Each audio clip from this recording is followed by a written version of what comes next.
बिस्मिल्लाहिर्रहमानिर्रहीम। अस्सलाम वालेकुम। मैं हूं आसिफ और आप देख रहे हैं आसिफ फूड एंड टेस्ट। तो आज मैं आपके साथ कैबेज यानी बंद गोभी से पकौड़े बनाने की रेसिपी शेयर करूंगा। मैं आपको बताऊंगा कि आपके पकौड़े क्रिस्पी क्यों नहीं बन पाते और वो कौन सी गलतियां आप करते हैं जिसकी वजह से पकौड़े अंदर से कच्चे रह जाते हैं और बाहर से जल जाते हैं, और वो कौन से टिप्स और ट्रिक्स हैं जिनको फॉलो करके आप परफेक्ट किस्म के पकौड़े बना सकते हैं। तो बिस्मिल्लाहिर्रहमानिर्रहीम। सबसे पहले हम एक लेंगे बाउल और इसमें ऐड करेंगे कैबेज ग्रेट की हुई 200 ग्राम, और ये है प्याज बारीक कटा हुआ मीडियम साइज, ये ऐड करेंगे। हरा धनिया ऐड करेंगे 3 टेबलस्पून बारीक कटा हुआ,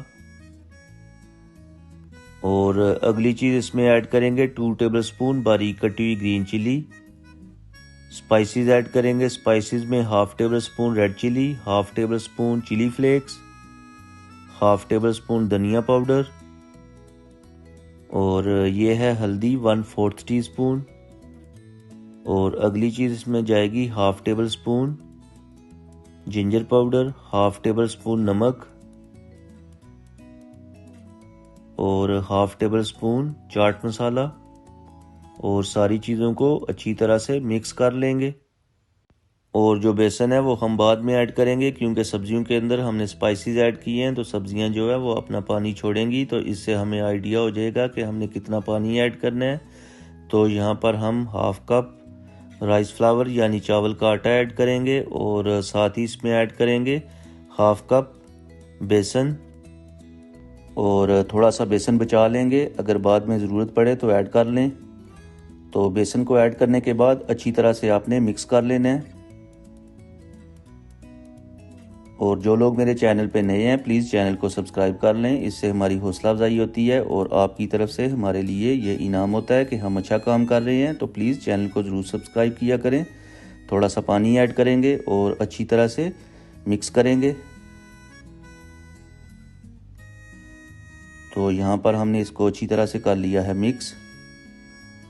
तो यहाँ पर जो ऑयल है फुल गर्म हो चुका है, तो अब हम इसमें एक एक करके पकोड़े ऐड करते जाएंगे। शुरू से हम फ्लेम को हाई रखेंगे और 2 मिनट के बाद फ्लेम को लो कर देंगे, क्योंकि अगर हमने इनको हाई फ्लेम पे पकाया तो ये अंदर से कच्चे रह जाएंगे और बाहर से जल जाएंगे, और इनका जो कलर है जो हमें चाहिए वो भी सही तरीके से नहीं आएगा। तो इसलिए आपने इनको मीडियम टू लो फ्लेम पे पकाना है।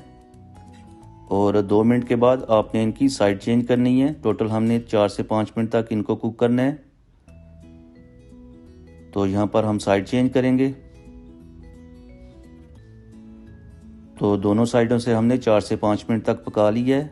तो यहाँ पर जो पकौड़े हैं तैयार हो चुके हैं, और एक दफ़ा आपको करीब से करके दिखाते हैं कि ये किस तरह के लग रहे हैं और इनका जो कलर है वो किस तरह का आया है।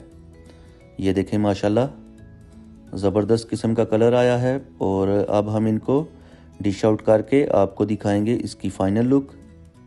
ये देखें माशाल्लाह। तो ये देखें माशाल्लाह फाइनल लुक। पकोड़े हमारे तैयार हो चुके हैं। अब हम इनको तोड़ के दिखाएंगे कि ये अंदर से किस तरह के बने हैं। और उम्मीद करता हूं कि आपको मेरी आज की ये जो रेसिपी है पसंद आई होगी। अगर आपको मेरी आज की रेसिपी पसंद आई है तो लाइक करें, ज़्यादा से ज़्यादा शेयर करें। चैनल पर नए हैं तो प्लीज़ चैनल को सब्सक्राइब कर लें, और बेल का जो बटन है उसको ऑल पे क्लिक कर दें ताकि मेरी आने वाली हर नई वीडियो का नोटिफिकेशन आपके पास आसानी के साथ पहुँच जाए। तो मिलते हैं नई वीडियो के साथ। मुझे दीजिए इजाज़त। दुआओं में याद रखिएगा। अल्लाह हाफिज़।